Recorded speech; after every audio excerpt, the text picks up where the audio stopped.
Hallo Reisefreunde und willkommen zum zweiten Video aus England. Wir sind in Clifton und hier sind wir wegen dem Pier.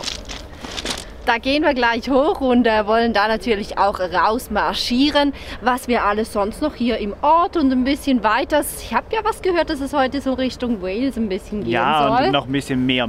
Und vor allem, wer das erste Video nicht gesehen hat und nicht weiß, warum wir jetzt in England sind und was jetzt in der Zwischenzeit alles passiert ist, hier, immer noch hier oben. Ne? Ja, kommt mit, weiter durch England, es wird super cool. Mir gefällt schon richtig gut. Und dir?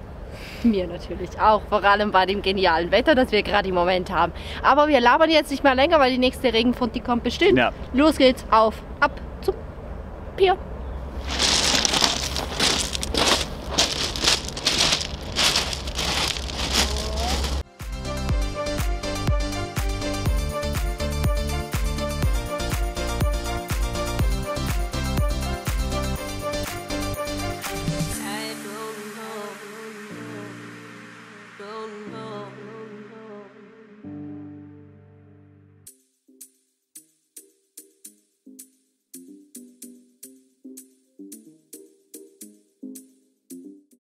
Das mit dem Pier, das wird wohl nichts, den schauen wir uns lieber einfach nur aus der Ferne an, weil das ist sogar Gift Aid. Ja, da kommst du noch ein Geschenk dazu. Non-Gift Aid Price. Okay, also es kostet mindestens 3 Pfund Eintritt, um jetzt hier auf diesen Pier rauszulaufen. Und ganz ehrlich, so faszinierend davon bin ich jetzt auch nicht, dass ich da bezahlen möchte, um da drauf zu gehen. Das hat mir vorher der Einblick unten vom Strand her vollkommen genügt.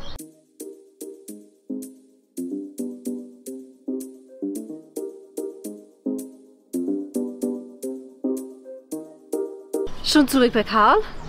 Clifton war für uns nur eine Drive-Thru-Sehenswürdigkeit mit dem Pier. Wir fahren jetzt weiter der Küste entlang nach Norden und werden dann Richtung Wales fahren.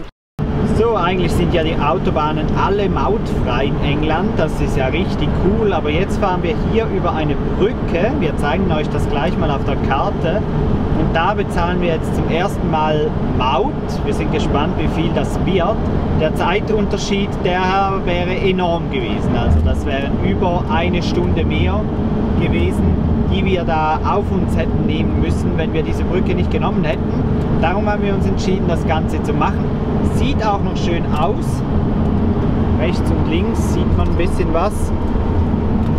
Ihr seht auch da vorne, wir haben vorher die Brücke von weiter weg gesehen. Die hat echt einen eindrücklichen Eindruck, sagt man das so? Beeindruckenden Eindruck gemacht. Ihr seht, dass die ist so aufgehängt. Ja, wir fahren jetzt einmal drüber und informieren euch dann, was das Ganze gekostet hat.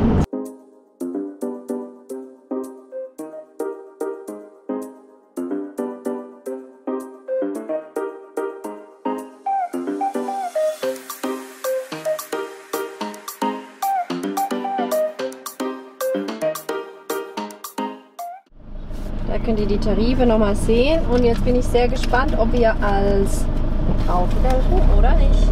Das muss ja Louis machen. Ich kann ihn nur hinfahren. Hi. Und da seht ihr es. It's a camper van. It's okay. Ihr könnt es nicht sehen, weil es... Thank you. Bye bye. Wir sind durch, Louis hat das gemeistert, weil klar, wir sind in England, da läuft natürlich alles auf der rechten Fahrzeugseite ab. Bezahlt haben wir den normalen Pkw-Tarif und es wird also nicht nach Höhe abgerechnet. Einzig was sein kann, wenn man über 3,5 Tonnen wiegt, dass man dann mehr bezahlen muss, weil es war halt so vermerkt, dass LKWs, die schwerer als 3,5 Tonnen sind, dann noch mehr bezahlen als die Zwischenklasse. Aber das wissen wir jetzt. Und ich habe gesagt, wir seien Wohnmobil. Vielleicht hat das auch noch was. Es stand aber schon, als du noch überhaupt gar nichts, noch nicht mal die Scheibe unten hast, stand vorne schon 65. Ah, okay. Und wie viel das ist umgerechnet in Euro ist, blenden wir euch unten ein. Wissen wir auch nicht, einfach so aus dem Kopf. Wir haben dafür ja ein neues Symbol. Ja, extra gemacht für England. Wir sind nach Wales eingefahren. Ihr seht es vielleicht im Schild an. Hast du es erwischt? Ja, ich habe es erwischt. Momentan die Stadt, die würde ich behaupten, heißt Caerphilly. Vielleicht aber auch ein bisschen anders. Und hier sind wir wegen einer Burganlage oder einem Schloss. Das Caerphilly Castle, das interessiert uns sehr und da werden wir jetzt hingehen. Und wenn alles klappt und der Wind nicht noch stärker wird, heben wir auch ab zusammen. So, wir sind hier. Hier ist das Schloss. Jetzt müssen wir also nur einmal hier quer über die Straße gehen, an ein paar Wildgänsen vorbei und schon sind wir da.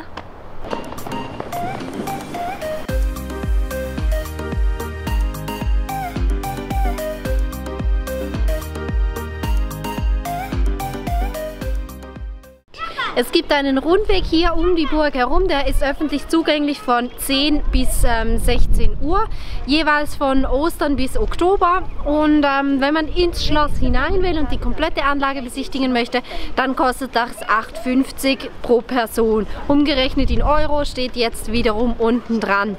Das Wahrzeichen von Wales sind ja Drachen und da drüben sehen wir dann auch gerade Drachen.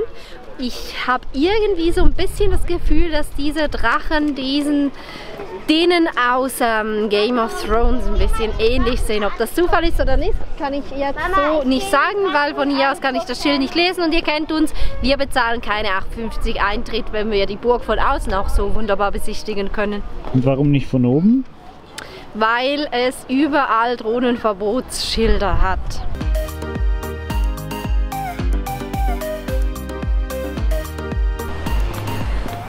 Sag mal, Schatz, du hast doch vor kurzem so eine tolle neue Regenjacke bekommen, oder? So eine richtig schöne. Wo ist denn die? Du bist so ein Blödmann.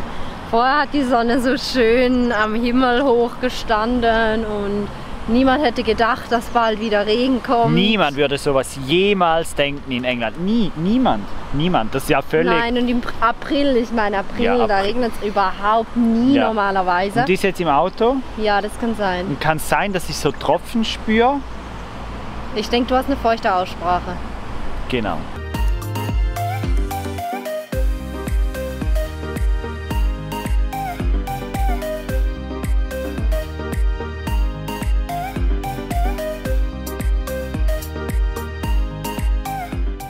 Grundsätzlich sicher eine tolle Burg hier, schön anzuschauen, vor allem mitten in der Stadt. Wenn man sich jetzt einmal umdreht, ist man eigentlich sozusagen mitten im Zentrum der Stadt und das ist schon eher außergewöhnlich, dass eine Burg so mitten im Ort steht. Ich finde das gibt's echt in Frauenfeld auch. Stimmt, gibt es bei uns zu Hause auch, aber kein Wasserschloss oder eine Wasserburg. Ja, und die Stadtbesichtigung, die lassen wir aus, weil ich für deine feuchte Aussprache nicht ein bisschen zu. Und ich hätte dann doch gerne Jacke, wenn es losgeht. Also es gibt keine Stadtführung, wir fahren weiter.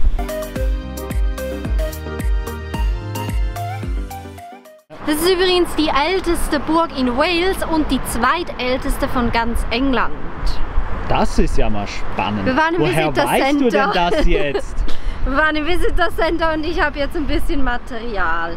Und warum waren wir genau im Visitor Center? Und Windsor, die Burg in Windsor ist noch größer. Wir waren im Visitor Center, weil ich keine Jacke habe und es geregnet hat. Und jetzt haben wir irgendwie noch 3 Minuten Zeit, um zurück zum Karl zu kommen, bevor der nächste Schauer kommt. England halt. April, der macht, was er will.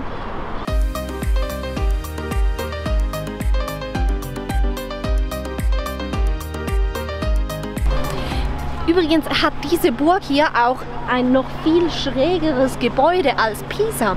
Sie haben da dann auch eine Statue hingebaut. Das ist einfach einer der Ecktürme, der sich jetzt wirklich tief senkt. 11 Grad ist der schon nebst der Senkrechten.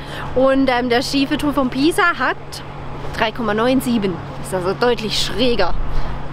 Warum auch immer und warum auch immer das spannend sein soll. Aber es steht halt hier. Deshalb sage ich es euch. Du findest es spannend? Echt spannend? Okay, dann schauen wir dem Mann zu, wie er das Ding hält. Ja. Vielleicht biegt es sich ja auf 12 Grad. Da müssen wir aber lange warten. Kann sein. Wir bezahlen noch Eintritt und springen ein bisschen auf der Mauer darum. Aber da können wir auch noch mal runter. Okay. Vielleicht hält das Wetter ja.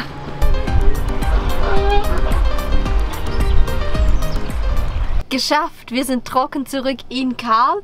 Jetzt geht es zum Stellplatz, den wir uns herausgesucht haben. Der liegt auf so einer Halbinsel. Ich habe vergessen, wie sie heißt.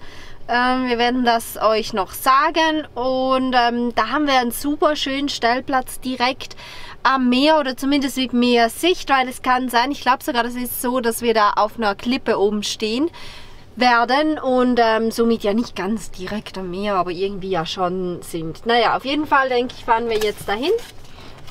Hier die Burg an sich war schön zum Umrunden, aber war jetzt auch wirklich schon wieder mehr so eine Drive-Thru-Sehenswürdigkeit. Ja, weiter geht's.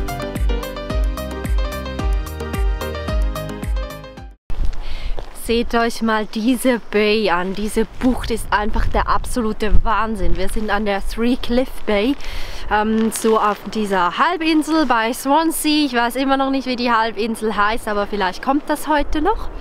Wer uns den Tipp gegeben hat, das kann ich jetzt so leider nicht nachvollziehen, weil schlechter Internetempfang, aber an so einem Ort braucht man ja auch kein Telefon. Wir schreiben das einfach hier unten hin. Vielen lieben Dank, dass du uns gesagt hast, dass wir hierher sollen, weil dieser Anblick, der ist echt einfach phänomenal. Ich sehe, du hast die Jacke wieder an. Kein Kommentar.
Guten Morgen, Reisefreunde. Es ist schon der erste Tag angebrochen. Wir haben gestern nicht mehr viel gemacht. Wir haben uns eigentlich nur noch einen Schlafplatz gesucht, sind kurz ins Pub was essen gegangen, ein Bier trinken und dann schon ab ins Bett.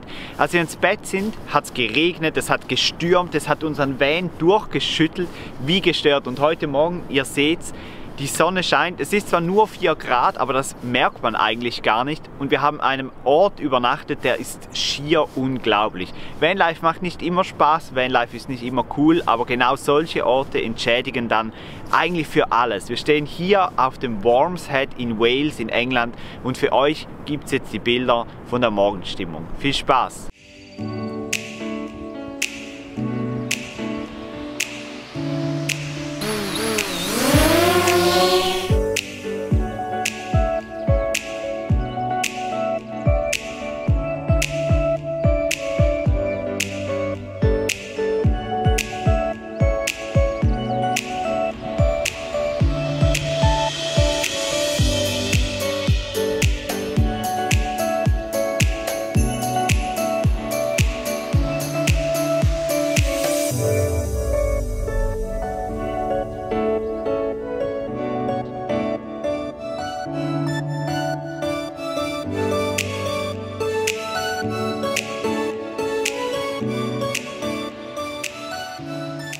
Was für ein herrlicher Morgen, auf diese Landspitze hinauszugehen. Diese Schafe, die Landschaft, die Sonne.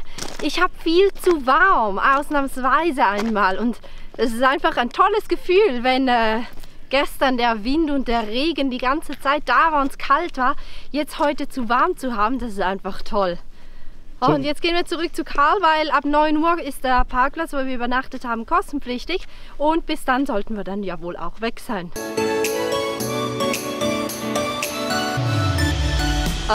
Ich habe ja gesagt, das ist mittlerweile echt angenehm warm. Mit einem dicken Schal, mit einer Jacke, mit noch viel mehr Zeugs an. Die surfen da unten. Die sitzen auf ihren Brettern im eiskalten Wasser und warten auf die perfekte Welle.